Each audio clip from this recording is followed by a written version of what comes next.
আগামীকালকে 10টায় ঝাউতলা এবং চৌরাস্তায় সকাল 10টায় আমাদের জমায়েত অনুষ্ঠান আছে।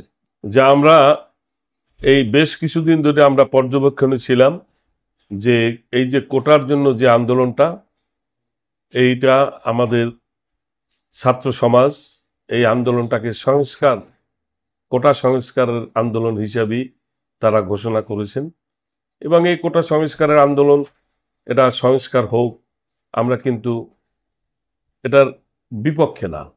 যে দুদিন আগে মাননীয় প্রধানমন্ত্রী একটা সাংবাদিক সম্মেলনে তিনি এক সাংবাদিকের প্রশ্নের জবাবে বিভিন্ন প্রাসঙ্গিক আলোচনা করার একটা পর্যায়ে গিয়ে দেশবাসীকে প্রশ্ন করেছেন যে মুক্তিযোদ্ধারা জীবন বাজি রেখে রোদে বৃষ্টিতে কষ্ট করে আজকে আমাদেরকে একটা স্বাধীন দেশ দিয়েছেন। এখন এই সুবিধাটা আমরা কাকে দেব? মুক্তিযোদ্ধার সন্তানকে দেব, না যারা স্বাধীনতার বিরোধিতা করছে রাজাকারের সন্তানদেরকে আমরা দেব? এইটা আমার প্রশ্ন দেশবাসীর কাছে।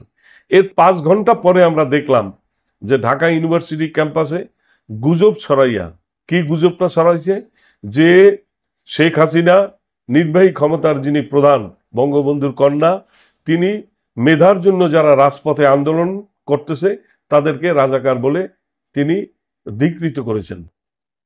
এই কথাটাকে কালার করেই 5 ঘন্টা পরে আমরা একটা তাণ্ডব দেখলাম ঢাকা বিশ্ববিদ্যালয়ে।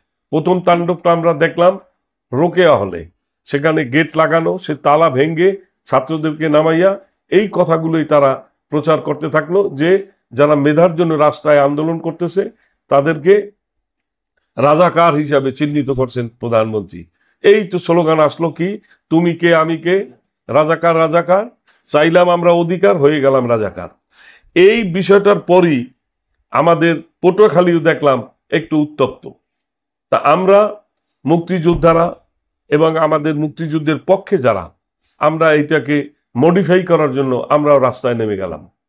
তবে এই 2 দিন ধরে পটুয়াখালীর যে পরিস্থিতি, এই পরিস্থিতিটা অত্যন্ত ভালো, স্বাভাবিক, কোনো সহিংস ঘটনা ঘটে নাই এবং আমরা রাজপথে আন্দোলনরত অবস্থায় আছি এটাকে মোকাবিলা করার জন্য। এখন এই কোটা আন্দোলন তো এখন আর কোটার মধ্যে সীমাবদ্ধ নাই, এটাকে রাজনৈতিক কালার দিয়া সরকার বিরোধী আন্দোলনে রূপান্তরিত করার জন্য একটা মহল এবং চিহ্নিত একটা মহল, সেটা হলো ছাত্র শিবির এবং ছাত্রদল, এদের যারা গার্জিয়ান সংগঠন জামাত এবং বিএনপি এটাকে প্যাট্রোনাইজ করতেছে। তো সে কারণে আমাদের ছাত্রলীগ প্রথম অত্যন্ত ধৈর্য সহনশীলতার পরিচয় দিয়েছে এবং আমাদের রাজনৈতিক দল, আমাদের পার্টির secretary Obaidul Quader press briefing করে আমাদেরকে ধৈর্য ধারণ করার এবং পরিস্থিতি অবজার্ভ করার জন্য আমাদেরকে বলেছেন। আমরা ঠিক সেই অবস্থাটায় আসি, আমরা শান্তিপূর্ণ পরিবেশ চাই এবং এই আন্দোলনটা যাতে ভিন্ন খাতে প্রবাহিত না হয়, আমরা রাজনৈতিকভাবে প্রোগ্রাম দিয়েছি। আগামীকালকে সকাল 10টায় আমাদের ছাত্রলীগ যুবলীগের সমাবেশ থাকবে চৌরাস্তায়, কৃষক লীগ, শ্রমিক লীগ এবং আমাদের আওয়ামী লীগের নেতৃবৃন্দ এই বিভিন্ন স্পটে তারা অবস্থান করবে এবং আমরা এই আপনাদের মাধ্যমে দেশবাসীকে জানাতে চাই যে আমার যারা আওয়ামী লীগ করে, আওয়ামী লীগের যারা শুভাকাঙ্ক্ষী, তাদের ছেলে মেয়েরা যেন ভুল পথে পরিচালিত না হয়, এই জন্য অভিভাবকদের কাছে আমার এটা আহ্বান থাকলো এবং যাতে আমরা শান্তিপূর্ণভাবে কাউকে আমরা আঘাত করব না। যদি দুষ্কৃতিকারীরা কোনো রকমের উচ্ছৃঙ্খল আচরণ করে সেখানে আমরা রাজনৈতিকভাবে সেটার আমরা প্রতিবাদ অব্যাহত রাখব এবং সেই অব্যাহত রাখার স্বার্থেই আগামীকালকে 10টায় ঝাউতলা এবং চৌরাস্তায় সকাল 10টায় আমাদের জমায়েত অনুষ্ঠান আছে। ধন্যবাদ।